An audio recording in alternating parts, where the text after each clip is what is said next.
If you're an OG, then you remember a few years ago I did a Ancestry.com DNA test. I noticed over the years my results have changed, and it made me curious, like, why would my DNA results change? Well, according to Ancestry.com, they say the more people they test, the more accurate they're able to pinpoint those genes. So I figured I'll come back with my updated results. This is starting from the most all the way down to the least. And I'm going to also give you a fact, some info on the region that my DNA tested positive for.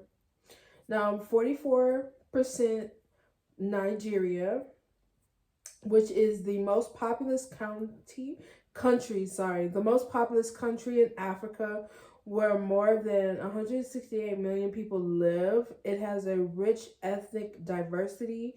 When Portuguese traders first visited the Kingdom of Benin, they were impressed by its size and slender. Also have 24% Cameroon, Congo, and Western Bantu people. And some information on that region. It extended throughout the heart of Africa. This has been home to human populations for at least 30,000 years with rich resources. They've also developed standing armies. Next, I have 6% Senegal. This area has been inhabited since prehistoric times. This place is known for their music. Drums played with one hand and one stick were once used to communicate among villages and could be heard for miles. Next, I have 6% Mali. For centuries, Mali was fabled land of gold, scholarship, and empires. They were rich in gold, salt, ivory, and more. Arab writers told of Mali's fabulous wealth, and then in the 14th century, Mali began to appear in European maps.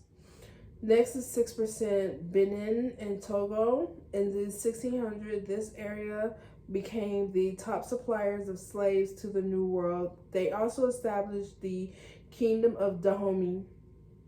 Its standing army relied on slavery for export and labor. Their elite troops were also female combat soldiers, which made the kingdom a powerful regional threat at the time. I'm not sure if you guys watch Woman King. I recommend it. It's a pretty good movie. I don't agree with selling slaves, however, it's a part of human history. The way slavery has been taught in school, it's not accurate at all. It's not black and white at all. Every single race has dealt with slavery, no matter if they were slave owners or the slaves themselves. It's not just a black and white thing. It's an every race thing throughout history. As a matter of fact, before humans were traveling the seas, they were enslaving their own people. So yes, there are Caucasian people walking this earth that has slave descendants in their ancestries. It's definitely and not only that, Caucasian people wouldn't have been able to get those African slaves at those times if it wasn't for other Africans selling those slaves. If they wouldn't have sold them, if they would have fought, it would have never happened. You know what I'm saying? Like, bad people are not just a race, a color. Evil runs rampant in any race, in any place. And that's just my 2 cents on the whole slave trade. All right, next I have 5% Ivory Coast in Ghana. This area produced more than half of the world's cocoa. Early French and Portuguese explorers identified a section of West Africa by the area's resources, hence Ivory Coast. Ghana was known as the Gold Coast until it won independence and renamed itself after a medieval West African empire. Next, 4% Scotland. Beginning in the 8th century, Vikings began to attack. During the next few centuries, they held control, exacting tribute and pillaging. 2% Ireland. The first record Viking raid was in 795 AD. As they settled, they intermarried and assimilated with the native population. 1% Cohesion, aka I hope I'm saying this right, Mabuti people. This region is made up of ancient hunter-gatherer and pastoral groups. Though small in number and physical rate, they are still considered the wellspring of human population around the world. Next is 1% Indigenous Americans. This group of people survived by hunting, foraging, and agriculture. They also traded with French, Spanish, and English travelers.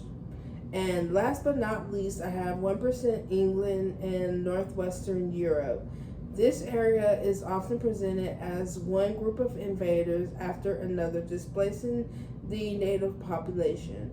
The Romans, Anglo-Saxons, Vikings, and Normans have all left their mark, both politically and culturally. And that makes up my DNA, you know what I'm trying to say. The word at the tip of my tongue, but it's not coming to me. But yeah, those are my ancestors. You know, if you have any of this in your blood, just know in my head, we are cousins. What's up, cuz? I also just recently did a 23andMe DNA test. I wanted to compare the results. I just got my 23andMe results today, literally. And I have to say, the results are pretty much the same. As far as like my African ancestry is pretty different.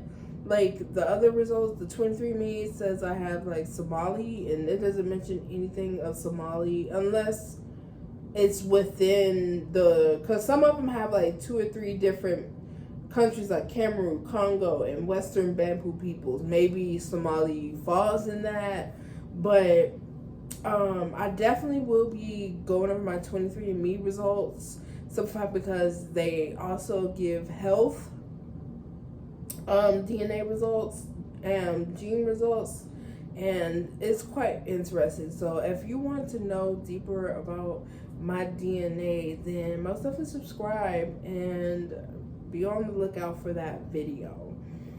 Well, that's my genes, just giving for all my, I don't like to say fans, I don't like calling you all fans, but we'll figure out a name for you all. But for all you all out there that are interested in me, like to learn more about me, you know, that's just something else for you to learn about me.